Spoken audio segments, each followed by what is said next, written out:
بسم الله الرحمن الرحيم بسم الله الرحمن الرحيم الحمد لله رب العالمين والصلاة والسلام على أشرف الأنبياء والمرسلين نبينا محمد وعلى آله وأصحابه أجمعين أما بعد।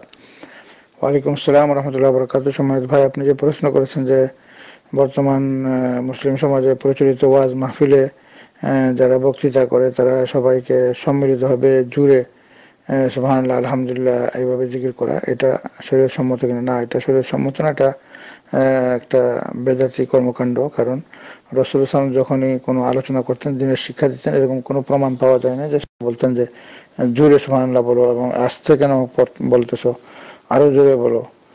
এই ধরনের কর্মগুলা সমস্বরে সবাইকে একসঙ্গে সম্মিলিতভাবে জুড়ে শব্দ করে জিকির করানো, সুবহানাল্লাহ উচ্চারণ করানো বা আলহামদুলিল্লাহ, এই ধরনের একটা পরিপূর্ণভাবে বেদাত কাজ। কারণ এই পদ্ধতিতে রাসূল সাল্লাল্লাহু থেকে সাহাবাদের থেকে কোনো প্রমাণ নাই।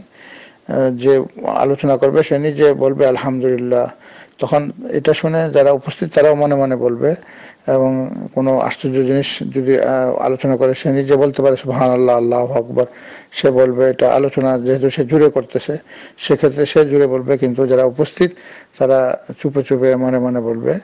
এবং অন্য এক হাদিসে বর্ণনা করা হয়েছে রাসূল সাল্লাল্লাহু আলাইহি ওয়াসাল্লাম নিষেধ করেছেন সাহাবাদেরকে। সাহাবারা কোনো এক সফরে ছিলেন, তারা জুড়ে জুড়ে সুবহানাল্লাহ আলহামদুলিল্লাহ বলতেছিলেন, তখন রাসূল সাল্লাল্লাহু আলাইহি ওয়াসাল্লাম বললেন, তোমরা কোনো এমন মহান রব, এমন রবকে তোমরা ডাকতেছ না, তার জিকির করতেছ না, যে যিনি শুনেন না বা যিনি দেখেন না। তোমরা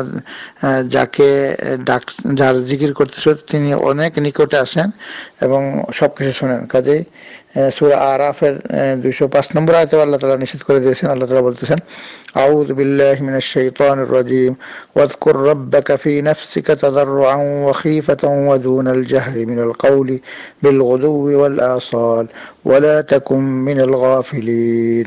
তোমরা প্রতিপালকের তোমার রবকে মনে মনে বিনয়ের সঙ্গে ভয় ভীতি সহকারে অনুচ্চ স্বরে মানে আওয়াজ না করে সকাল সন্ধ্যা স্মরণ করো, আর উদাসীনদের অধর্ভুক্ত হয় না। এখানে উচ্চ স্বরে বলতে নিষেধ করা হয়েছে, আর যারা বক্তারা তারা বলে জোরে বলে না, আরো জোরে। তো এখানে আল্লাহর আদেশের অমান্য করা হচ্ছে এবং রাসূলুল্লাহ সাল্লাল্লাহু আলাইহি ওয়াসাল্লামের আদেশের অমান্য করা হচ্ছে। কারণ যদি সুবহানাল্লাহ আস্তে বলে তাহলে আল্লাহ শুনবে, আর জোরে বইলে এখানে একটা পরিবেশকেও নষ্ট করানো হয়, এখানে একটা সুর হাঙ্গামা করা হয়, হাঙ্গামা। এবং যারা অন্যরা কাফেররা বা অন্যরা দেখবে তারা বলে এরা খালি সুর হাঙ্গামাই করতে জানে। তো রাসূল সাল্লাল্লাহু যখন আলোচনা করতেন সাহাবারা এত মনোযোগ দিয়ে শুনতেন যে যেন তাদের মাথার মধ্যে পাখি দাঁড়িয়ে আসে, মাথাটাও লড়াতেন না। আর এখানে এখন তারা দাঁড়ায় যায়, নারায় তাকবীর লাগা, আবার চিল্লাচিল্লি করে, হুড়াহুড়ি করে, হাত উঠায়, এই বিভিন্ন ধরনের এই ধরনের যে হরকতগুলা রয়েছে এগুলা সাহাবাদের যুগে ছিল না। যে আলোচনা করবে সে কোরআন ও হাদিসের বাইরে কোনো কথা বলবে না এবং সে জোরে জোরে আলোচনা করবে, আর যারা শুনবে তারা মনোযোগ দিয়ে শুনবে। কোনো আশ্চর্য জিনিস আসলে মনে মনে সুবহানাল্লাহ বলবে, আল্লাহু আকবার বলবে, আলহামদুলিল্লাহ বলবে।